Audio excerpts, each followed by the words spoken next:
Hey everybody, welcome to Grimm's Forge Gaming. Today we are going to discuss a couple topics as far as increasing your skill set in PvP.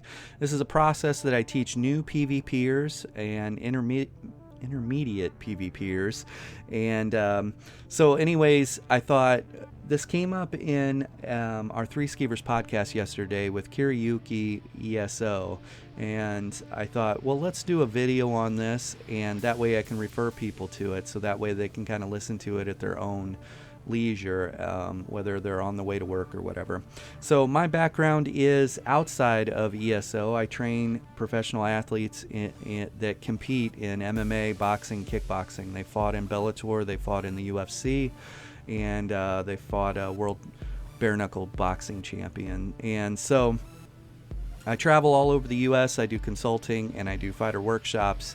And anyways, what I found is that in real-life combat, in PvP and real life, there were a lot of very similar things that translated over to PvP in ESO. And as an example, one of those things would be newer people, as they're doing PvP, when someone starts fighting them or someone jumps on them, they panic a little bit. They get a little bit of fat fingers and the adrenaline's going, and they struggle in those instances. And actually, as funny as it sounds, the same thing happens in the gym. Even if they're a really good street fighter, here's what we run into is really good street fighters, they're capable of fighting, they just don't know how to fight.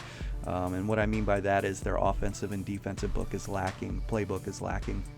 And most of the time the street fighter will go into a fight with one game plan: put my right hand on them, knock them out. And as soon as they start training with trained athletes, trained fighters, they realize that their offensive and defensive playbook is lacking, and they start to panic and their ego gets checked.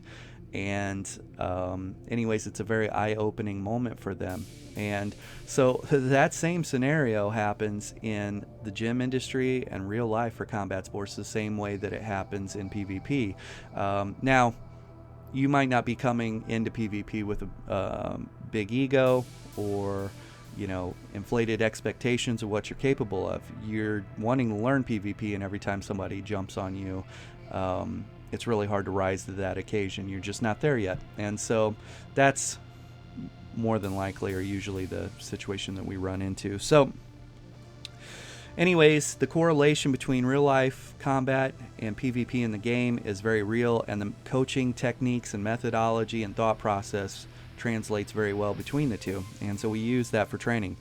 First thing, let's talk about a very simple concept. And when we say what this concept is, you might smile and say, well, of course. But then implementing it is a different thing altogether, okay? And so the first thing that we're going to talk about is called time on target, okay? We want to increase your time on target. And time on target, you run into time on target in this scenario. This has happened multiple times, so this story isn't about any single individual. It's about multiple people over the last 3 years, okay? First thing is, I ask them, what race, what class they're running, what play style they like, who do they like watching content wise, and what's their average BG, as far as kill to death ratio. I don't care about wins or losses. I want to know about your kill to death ratio. And most of the people will say, well, I'm 5-5, or my best BG was 8-8. Maybe they do better than that, but 500, they're batting 500, and there's a lot of reasons to that. So what I have to explain to them is the importance of eliminating deaths. Okay, obviously we know this to be true, but we start breaking this down into 3 different things. Okay, how to eliminate deaths. Okay, 3 different reasons most likely that they're experiencing death in BGs. 1 is they're out of position. 2 is they're outnumbered. Or 3, they are out of resources. Okay, pretty simple concept, right? But then when we start kind of deep diving into those 3 things, out of position could be red team and green team are fighting right in front of their spawn point. Your team rolls up, you kill red team, and then continue to stand there fighting green team. You don't take into account where red team's respawn is. Red team respawns, runs back into the fight. You now have your back to red team. Your team is pinched and you are killed. Okay? And so that's putting you out of position. The proper play would be to actually strafe to the left or to the right based off of where red's respawn is. If you know that red's running back to the fight, most likely you want to try and pinch green team and get them out. Green team will probably roll up after their respawn, help you finish off green team, and then jump on you, where then you can finish red team and green team's going to jump down on your head. So understanding positional awareness, or having positional awareness, is very important. If you're standing in a choke point, that's not the ideal position for you to be. Okay, in real life combat, some of the worst shots to take are the ones you don't see coming all together, and the same thing for PvP and ESO. If somebody gets your back, it's a problem for you. Okay, you don't even see the attack coming, you can't hold block, you just get steamrolled. And so it would be much better to strafe around, almost put your back to the wall, and keep the fight in front of you. Okay, keeping the fight in front of you is very important. And so sometimes I will not strafe to an enemy's back, knowing that there are other people running up behind him. That puts my back to them and puts me out of position. And so while strafing is the right play, move to your enemy that you're currently attacking, move to their back, sometimes it's not in outnumbered situations. And so understanding positional awareness, or proper position, will eliminate deaths. Okay, fighting outnumbered, if you're not there yet, don't do it. And some people want to be there, and they keep throwing themselves in, to a 1v3, 1v4, or even 1v2, and they can't survive. And now you're spending more time respawning and then running back to the fight. Okay, you're spending more time doing that, and those are the three things that you're losing time on. You're losing time as you're being killed. You're losing time respawning, so waiting for the timer to respawn you a base, and you're losing time running back to the fight. Okay, and every time you experience a death, those three things that you have lost time could equate to 2 or more kills. Okay, and so if you can't win a 1v1, you probably shouldn't be doing a 1v2. If you can't win a 1v2, then you probably shouldn't be doing a 1v4. Okay, and you need to work up to that. It's just that simple. So eliminating deaths by not putting yourself out of position or outnumbered situations, you'll work up to that, I promise you. And we have a kind of method that we do that with. And then the last thing is you're out of resources that we had talked about. And so being a good duelist, you can push down real heavy on the gas if you're about to finish somebody to secure the kill. In an open world scenario, that's rough. If you push too hard on the gas, you run yourself completely out of resources to secure the first kill, and now all of a sudden another person rolls up, or 2 other people, or another team, and you have nothing left. That's going to equal a kill for you, a death for you, sorry. Okay, and now we're losing time on target. So learning how to control your resources through 1v1s, and then back-to-back 1v1s, and then fighting outnumbered is very important.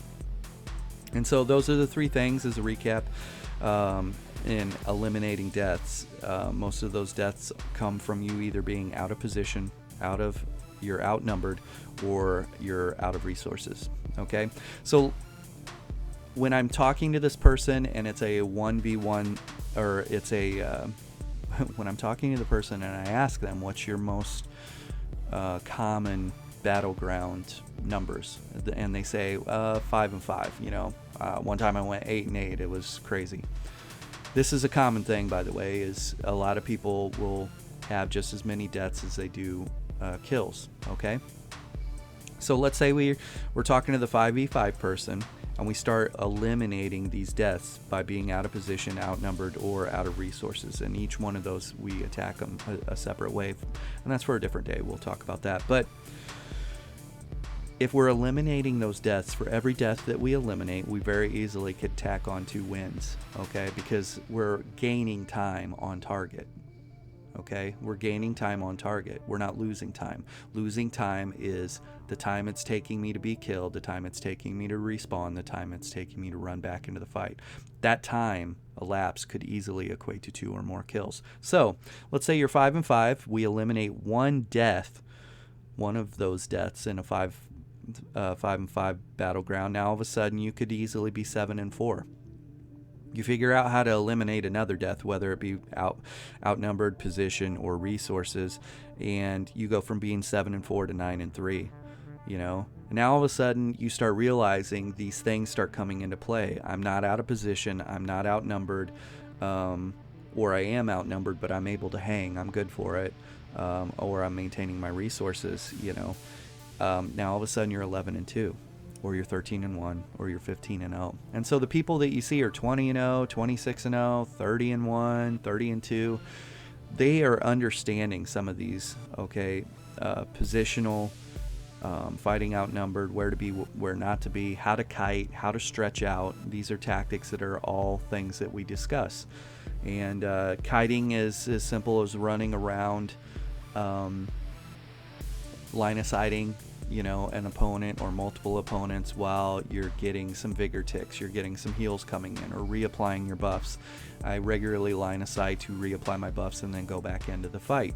And that's important. Otherwise, you're just standing there taking damage. And maybe you understand how to block cast. You are holding block while you're reapplying your buffs, but if you're standing out in the open, your stamina is just getting depleted while you're reapplying your buffs, and then you turn to go offensive and you got nothing left in the gas tank to do it. So it's very important to understand these concepts. Stretching people out too is, most of the time, if you run into, say, 4 people and you were to advance in the opposite direction or move away from them, there's probably at least going to be 1 or 2 people out of those 4 that have a greater level of movement speed, so they keep up with you. And now you've kind of created a more opportune moment for you.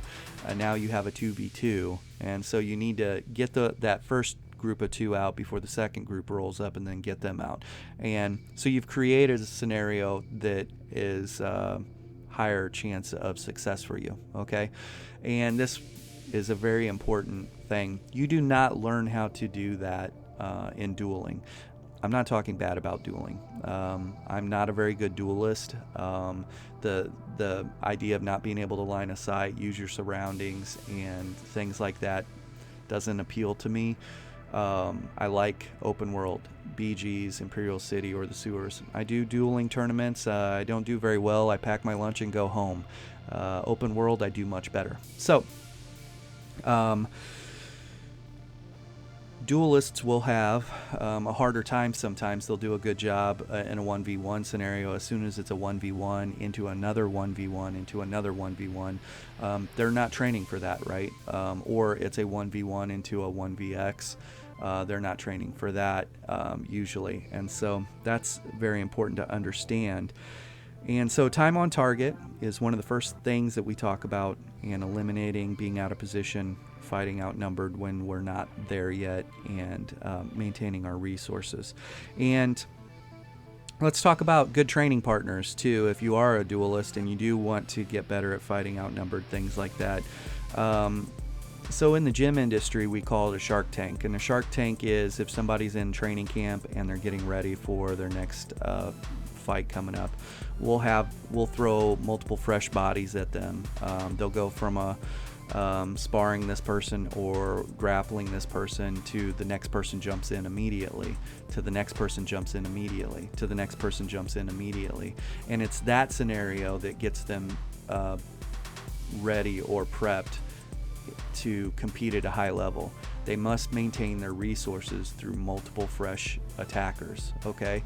And so when we take them from that scenario and put them in a scenario where it's just a 1v1 inside the cage or inside the ring, they're good for it. They've already been able to fight fresh person to fresh person to fresh person, okay? And now we're just asking them to fight one person. And just fighting the one person is easier to maintain resources. That same concept in the gym, Shark Tank, and prepping someone like that works very well in a PvP scenario in the game. And it's hard to set up that scenario. Like, you could do duels and go from one to the one to the one, you know, but it doesn't feel the same as being in a battleground, fighting this guy and killing him as his buddy rolls up, and then having to fight him and kill him as his buddy rolls up, and having to fight him and kill him, and then 3 people show up and having to fight them and kill them. That feels very different. Okay, and so that's a interesting correlation or interesting thing that I come to over the last 3 years, and it's a very real thing. So time on target, eliminating deaths is very important. The next step is writing down your goals for a BG. What I don't want to see on this list is win the BG. Winning the BG is the least of your concerns. And now a lot of people will disagree with that, and they'll say, don't waste our time, you know. But here's the fact of the matter, whether they like it or not. Your goal right now is to get better at PvP, to get better at 1v1ing people, 1vxing people, fighting outnumbered, maintaining your resources, and becoming a beast. That's your goal. Your goal is not to get better at carrying the Chaos Ball. Your goal is not to get better at capturing the relic and running it back to your base. All right, that's not your goal. You want to get better at PvP. Now, I can tell you, if you put your focus on getting better at your 1v1s, at your 1v1, v1, 1v1, okay? If you can get better at fighting outnumbered, you can get better at maintaining your resources in outnumbered situations in open world, going and getting the Chaos Ball and surviving is that much easier. You will kill everybody on your way to get the Chaos Ball, everyone that stands in your way, and then you will fight until you die carrying that Chaos Ball, and you will be a handful.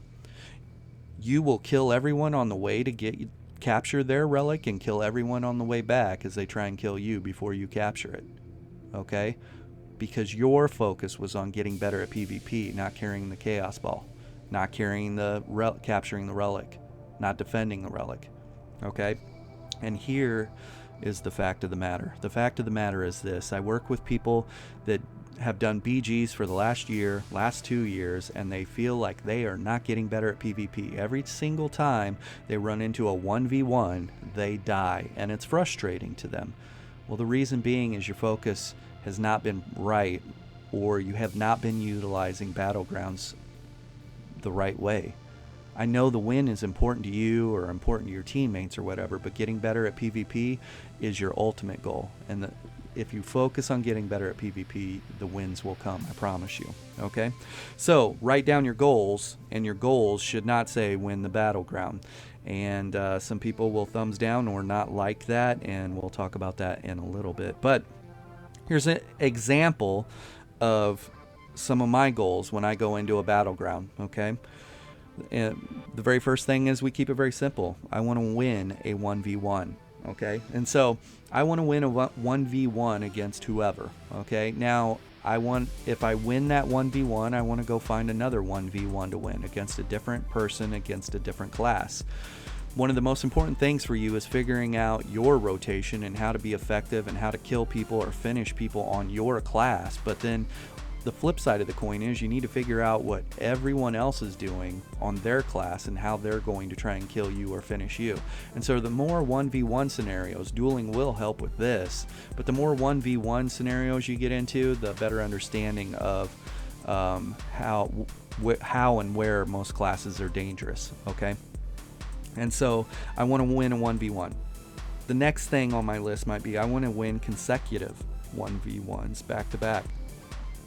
That is different. Winning consecutive 1v1s is different than fighting outnumbered. Okay?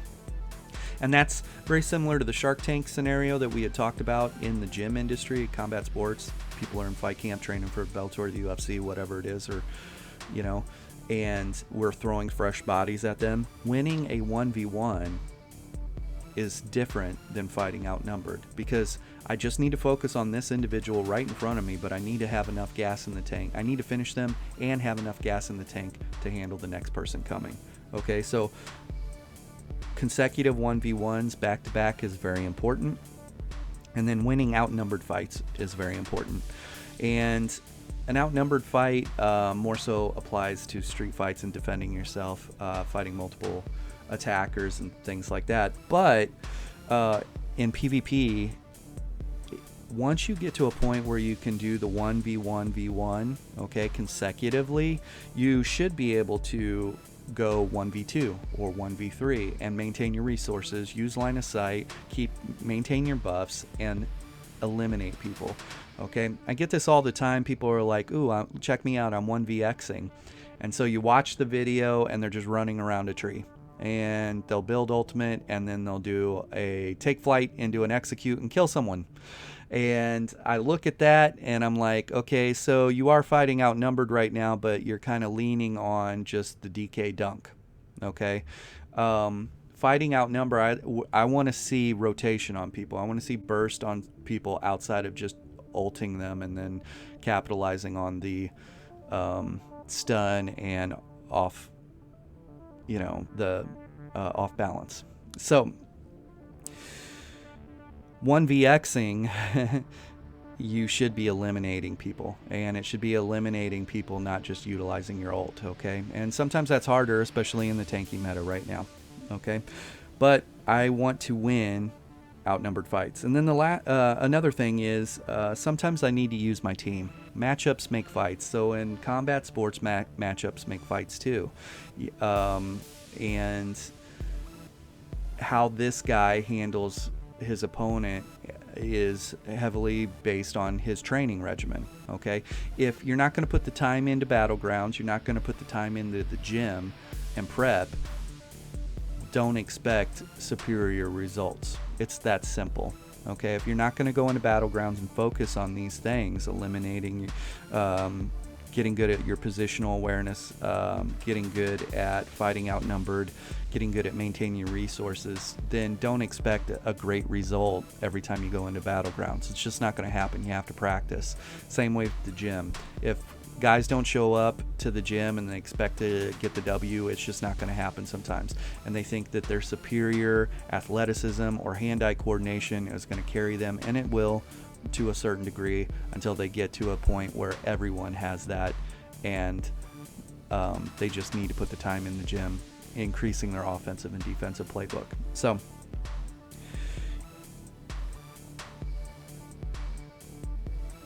if you are struggling in a battleground, use your team. And some people will say, well, look at my team, they're dying all the time. Okay, every time I look up, my team is dead right now, so I'm just going to do my own thing. And then I'm out there dying too. Okay, well, your team is good for at least one thing, and that's being a meat bag. Okay, so stick with your team in those moments where the other team has superior firepower, or they're working really well together, they're in comms, and stick with your team and shed some of the damage off on them. And maybe you're the only person out there that can actually secure kills. Well, use your team as a line of sight or a meat shield while you do that. Okay, and I'm sure that some of the people will be like hey, I'm better than just a meat shield, and that's fine, I get it. But sometimes that's the most valuable thing you'll get out of some teammates, is that they just make a good meat shield. Okay, so stick with them in those moments where the battleground's really rough, and just do your best to win team fights. Okay, now another thing that I use Battlegrounds for, and I'll write examples of this down, is I'll test my builds. Every single build that I turn out on this channel is tested in Battlegrounds and tested in Imperial City CP. So I want to know how it performs in both CP and no CP, and I want to know how it handles each one of these things: a 1v1, and then consecutive 1v1s, and then fighting outnumbered. I stress test the build. Where's the resources at on the build? Where's the durability at? And where's the value of the ultimates I've selected? And I think it's important too, if you've never used a good example is this. A lot of times raid leaders in PvP will tell sorcerers, I need you to be using negate. Now if that's sorcerer, if you're the sorcerer and you never use negate except for when the raid leader tells you to use negate, it would probably be worth your time to equip negate and go into Battlegrounds and figure out where its value's at and how to best utilize it. And what you'll find out is I drop a negate on a group of people, then streak through them. Okay, now they're still taking damage while inside the negate, and they have to break free from my hard CC the streak did on them, and there you might secure some kills there. I drop a negate on a werewolf, streak through him, put some damage into him. He can't use his werewolf heal. We might actually kill the werewolf. And so don't expect to not ever put negate on your bar and practice using negate and then turn around and have a high level of success out in Imperial City or in Cyrodiil using negate if you don't use it regularly. It would be like in the gym industry, me telling somebody, okay, you're fighting a striker, you're going to stand and strike with them, and then the entire training camp we work on grappling and jiu-jitsu, right? Like, it's not even the same thing. If they're going to go in and stand and strike with that person, they need to be ready to stand and strike with them, okay? And so their training camp should be geared around that, so that way they have the best possible chance for success. So test your build. You know, maybe you're using a new build. And then the last thing is, I'm on PC, so I'll hit F5 sometimes during the battleground, and I'll see who the other killers are out there, who's the other successful player killers. They have the most kills, and I will go find them on the battleground. If I want to test the durability or stress test the builds, test the sustain, see where the ultimate choices that I've selected, how viable they are. If I want to test these, the best person that's going to test them is probably the other person that is a proven player killer. And so I'll hit F5, see who has the most kills, go find them, tab target them. The likelihood is, if they're also up there on the scoreboard, they are doing well at time on target. They're not spending a lot of time getting killed, respawning, running back to the fight. So as long as that's not happening, my tab target sticks to them. I could be across the map, see where they're at most of the time, and run to them and look for that fight. Now, they might say I'm bullying them or picking on them, or they might want to rise to the occasion or whatever. But for me, it's like, it's a compliment. You know, hey, you're out here doing great work. I want to test my build against you. Let's see what we can do. Okay. And so that's one of the things that makes it on my list. So recapping your list, you should not have win the battleground. You should have things like win a 1v1, win consecutive 1v1s, win in outnumbered situations, use your team when you're struggling, and recognizing when you're struggling or your team's struggling, and how to use them as meat shield, or how to just stick with them and win team fights.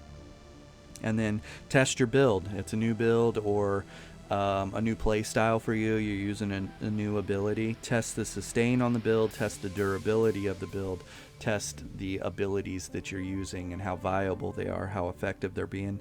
And then the last thing is player hunt. You know, go head to head versus the tough guys or gals. Okay, so those two things, time on target, eliminating deaths, and establishing goals, very important for your progress to become better at PvP. And the last thing is, some people will not agree with this, and they'll thumbs down this video, and they will say, you're the reason I can't win BGs. And I have to disagree. At the end of the day, play the game the way you want. And if your frustrations lie in your inability to be good at PvP, you're not able to win 1v1s or outnumbered situations, you're constantly getting killed, you need to focus on increasing your play. Okay? You need to focus on increasing your play, not increase your ability to carry the chaos ball, not increase your ability to capture a relic and run it back to base. Because a year from now or 2 years from now, that's all you'll be good at. You might be a little bit better at PvP just because you're in the PvP atmosphere enough. You're in the gym, you're sitting in the gym, but you're not out on the mat, okay, learning. Okay, so that's all I have today. These are two basic concepts, time on target and write down your goals. Everybody be safe out there. Leave a comment below if you have any questions or comment, or if you disagree. And if you disagree with this, that's fine. This has been successful for me and a whole bunch of people I've been training in PvP for the last 3 years. So I'm interested to hear why you say this doesn't work. Thanks.